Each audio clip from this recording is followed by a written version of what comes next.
Satu Day, what's up, y'all? How y'all doing? If you got a keen eye, you might have noticed new Satu. I posted the other day, but this one's got a nice little regrind to it. BGM regrind. I've never seen a Satu regrind in a hollow grind that actually followed the lines of the stock knife and came out so well.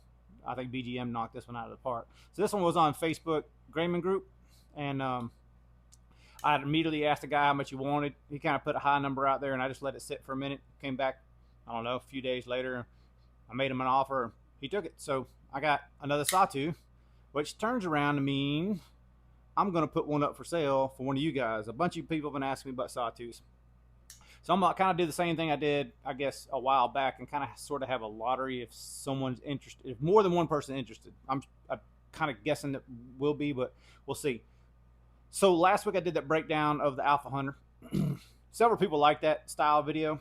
So kind of what I figured I'd do, this one has the regrind blade, but the stock tie scale, backspacer, and everything else is stock on it. And this other one that I've pretty much been loaning out has my scale on it, my backspacer. It has a blem in it, so I'm not letting it leave here. and otherwise stock blade and lock side. So what I thought I'd do was take the scale off of this one and put it on this one. And this will be 100% stock Grayman, full tie, you know, basically as close to stock as you can get nowadays. And then I'll sell that one for whoever's interested in it. So instead of just like doing a random knife breakdown, I figured, well, I got to take them apart anyhow. I might as well do a breakdown on the Satus while we're looking at it, and we'll kind of go over a few details. I'll go over a few things about the regrind, things to see, as you can tell, for handmade versus machine made when you're looking at knives and that sort of thing. Let's see if anybody's interested in that. All right, so I'm gonna go pretty much the rest of this video be, I guess, top down, and I'll show you a few things. Hang on. All right, so there's my three Satus right now. So DLC, this is the new one I got with the regrind, and the other one I made the other tie scale and backspacer for. So I need to pull these two apart, so I'm gonna get rid of this one. This one I've never had apart, so I have no idea if there's Loctite or anything in it. So we'll start with the easy one. I'm sure you guys don't need to see me break this stuff down, but I'm just gonna do it real quick. Like, these are for the hardware on these Graymans. If you look on the back side here, they're just free spinning. So I highly advise not using a lot of Loctite, but you know, just a dab of Loctite's fine. And you'll see in these they spin out pretty freely as long as you don't go crazy with the Loctite. You can put a dab of Loctite on them if you want to. But me personally, I don't even use that. I just tighten them up pretty good and call it done. This is a bushing system, so it's similar to the CRKs and the bushing. We all have our different ways of taking stuff apart, but I'm just showing you real quick. Like, it's a little tougher to get mine apart because of the backspacer, but see, one of the screws fell. Here's the other one. The reason I'm not selling this backspacer is because that little bitty mark right there, if it shows up on the camera, it's just a little blem. I might go through and make this like a, I don't know what they call those, the holes, kind of like jimping, but on the backspacer. I can't remember what they call that. I might do that eventually. I don't know. So I don't know what the hell that is. Some kind of schmutz on there. I don't know what it is, but anyway, nothing overly complicated about a Satu, you know.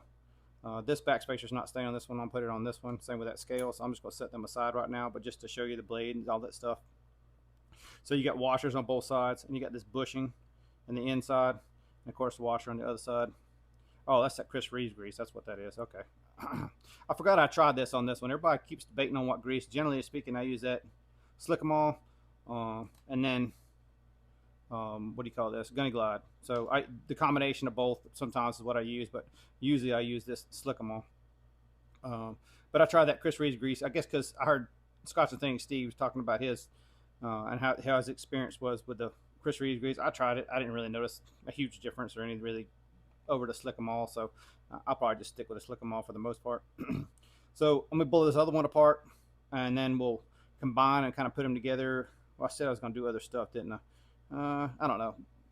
I just take them apart real quick. I just don't want to lose pieces or getting mixed up, I guess.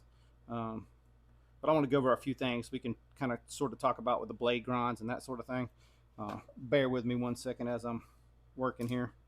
I want to take this hardware and put it with that frame just so I know where it goes. I try to keep all the hardware the same on all the knives. Like if you take a knife apart, put the same hardware back in it and that sort of thing. So this was coming apart pretty easy, so nobody really Loctited this one, which is good. I was unsure about that. You know, when you first get one from the secondary market, you really never know who's been in there before and what they've done. I've had these come with strip screws and everything else, so you just have to be aware, just like everything else, right? All right, so this one's popping apart pretty easy. So that's super easy to take that one apart. So basically, let's go over the grinds on the knife.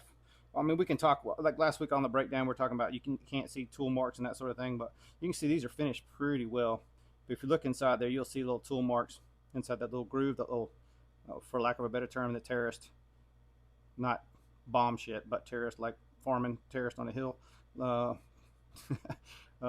can see some marks in there and tell that it's finished well, but you can see some tooling marks in there. And the same with like in the jimping and that sort of thing. Like that's the biggest telltale sign I can see between the Japanese, or the Chinese style finishing and the American style, is they take it to that nth degree. But all in all, this one looks pretty damn good. They did a good job on the finishing on these. But this is stock scale. Set it off to the side, and stock backspacer is G10 if you didn't already know. So I'm gonna put this in over here because that's what it's going to end up on. That scale is going to end up on that one. Yes, clean it all up. That one surprisingly has that same kind of grease on it too, so it must be someone else did the C Arcade kind of grease too. All right, so pull this one apart real quick. I want to keep the bushings and the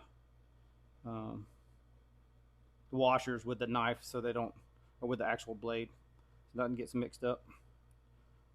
So that's the lock side that blade came from. So we're just going to put, did I mess this up already? This lock side, no, okay, this one's going to get the stock scale with the stock knife. Okay, so that's all the stock stuff. Man, I'm getting myself twisted up already, you see that? All right, I was going to go over blades, wasn't I? All right, stay on point, jackass.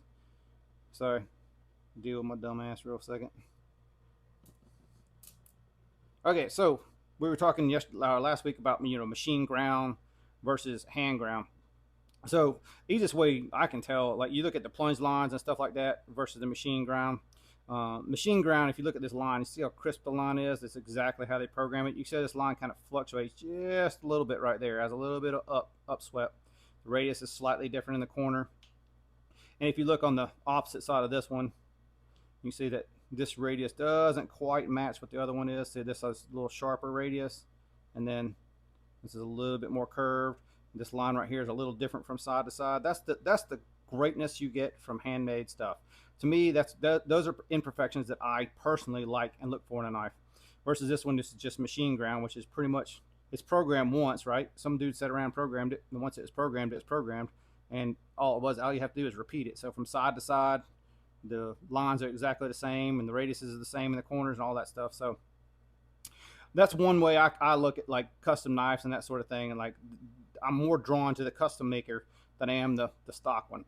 Now, is this knife any different than that name, or the quality any different? Like I kind of alluded to last week, it doesn't change anything as far as quality. Matter of fact, you might be going down a little bit quality to get a handmade knife, but you don't have these slight imperfections and slight human touch on a knife. So it depends on what you're looking for. But to me, I'm much rather the custom feel rather than a production feel in a knife. That's just me moving forward. So instead of just sitting here and bullshitting for another 10 minutes, because you know I can do it, I'm going to put this knife together, and then we'll talk about the whole experience with this thing real quick, or whatever I'm trying to say. I don't even know what the hell I'm saying here. All right, so I got them flip-flop. So this one's pretty much all stock Grayman, the G10 backspacer, all the stock lock side, show scale, blade. The only thing different is it's been sharpened, but it's pretty damn sharp right now. You can see that the edge looks pretty good on this one. This was the regrind with my scale on it. And I think as soon as this video is over, I'm probably going to take this one and put it in that blast cabinet and blast it and give it the same kind of finish. I might actually blast them both at the same time, backspacer too, and just give the whole thing a different finish. I don't know. We'll see. But I'm glad I had this one with the regrind. If I didn't already say, I did pay kind of a premium for this one with the regrind, mainly because I just wanted to check it out and see if I liked it or not. I've always kind of wanted a hollow ground Satu, and since I'm pretty much at this point the go-to guy, it seems like, with the buy, sell, and trade on the Satus, which I'm not opposed to. I like that a lot, but I don't want to hoard and I think a lot of other people out there would rather have a stock one, or at least from my point of view, I would think you would like to have a stock one before you decide if you wanted to do any custom work to it. It's kind of like buying a motorcycle that's already been customized. Someone else did it. If you like everything, cool. But if you don't know if you like everything, it's better to start with stock. That's kind of how I look at it with this one. So this one is in 20 CV. So all stock stuff. So for these, generally speaking, what I've been finding is about 500 to 550 for something like this. So let's just do 500 chipped. If you're interested in this one, let me know. If more than one person is interested, I'll do a lottery and we'll kind of get into the I'll do it next week, figure out how to draw names or pick names or however the hell that's going to come out, so whoever wants it can win it, or win to buy it, I guess, not really win it to win it, you know what I mean? Hopefully I'm making sense. Damn, I'm a rambling son of a bitch today. All right, so enough with the Satu. If you're interested, let me know. On to CJ's knife. I showed this knife last week. CJ sent it in. CJ from Cyclotron sent this in. His sheath, his knife that he made. And Mateo sent a knife too. I just hadn't got around to it yet, so I wanted to start with this one. So you can already see that the tip wise is better.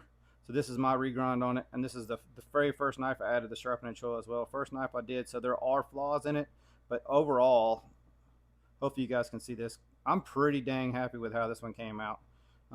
It's not quite even from side to side. There's a little bit of washiness. Some of these lines aren't perfect. Like this line on this side looked good, but this radius here is a little bit on the shaky side. I don't know if you can kind of see it, how it rolled into it. It's when I basically approached the wheel, the knife was too far back instead of in. It's just learning curves, right? And I got a rough edge put on it right now. I'm gonna go ahead and finish that edge before I send it back to CJ. But you see this side, it kind of smiles, so it goes deeper here, and it doesn't quite hold that line. So, you know, like, these are little flaws that I'm sure over time I'll get better with. But adding the sharpening choil in and making it kind of, so from this angle, the plunge grind, I think I did pretty decent on plunge grind. Pretty happy with that. Pretty even with the tip, how the tip came out. It's sharpened more on one side than the other side, which I got to fix. But that's a sharpening issue, not a grinding issue as far as I'm concerned. But CJ, this is your knife, bro. I hope you like it. Hope you like what I did to it. It'll probably take me another week or so to finish it all up, because I got a limited amount of time to do everything. But it still fits in the sheath really good. No problems in the sheath.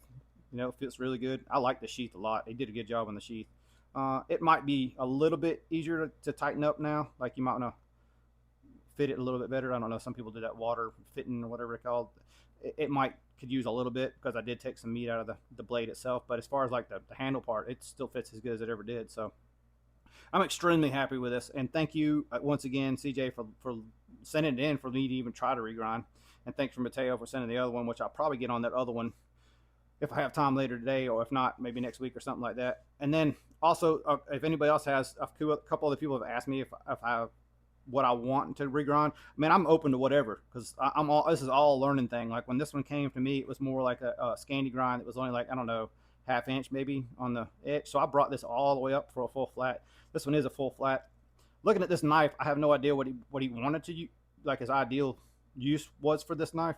And it's pretty thick. I think it's around a 1/4 inch. I'm not sure if it is or not. Just eyeballing it, I'm gonna say it's 1/4 inch. So like Satu's 3/16 blade.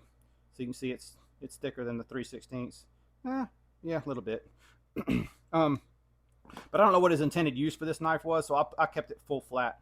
I was gonna try a hollow on it first and then go full flat or something like that, but I was like, you know what, I just do what I can do. So this is the first official regrind that I've done, and I'm really, for my skill level right now, I'm as happy as I could be with this. Although I did learn some things, and we'll move forward and get better, I'm sure. So that's the first one I wanted to show you guys, and hopefully you guys dig it too. What am I talking about now? All right, so hopefully we kept this one kind of shorter this week. I tend to ramble, and I lost train of thought of what I wanted to go over on the Satus, but hey, it is what it is. Work's calling, so got to keep on moving. So pushing forward. Hope you guys have a great week. And if you want to see more breakdowns, let me know. Interested in the Satu, let me know. Got any knives you want reground, let me know. Other than that, y'all be cool. Check y'all next week. Later.